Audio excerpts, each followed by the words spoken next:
गे हम आशिक छियौ तोहार गे जान सुना अरे जान सुनी छियै गे हम आशिक छियौ तोहार कि खेलबौ होली गे आ कोई बीच में जब बजतौ सार त मारबौ गोली गे आ कोई बीच में जब बजतौ सार त मारबौ गोली गे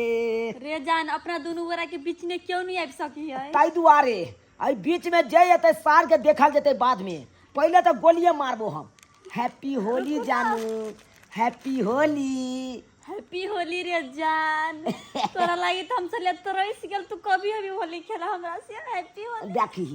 आय तू हमरा ला तरसलिए हम तोरा ला तरसै छलियौ आय एको रती तो माया हेबे नहीं करे छो हम देखी उनटले चल एलियो लेकिन तू एको बेर कहाँ झल रे फुलकियो जान मारे लाई हमरो मजबूर है से तोरा थायो से हमर बाबूजी के नारी हमरा उगर के बैठल गे गे अगर कुछ भ जतौ न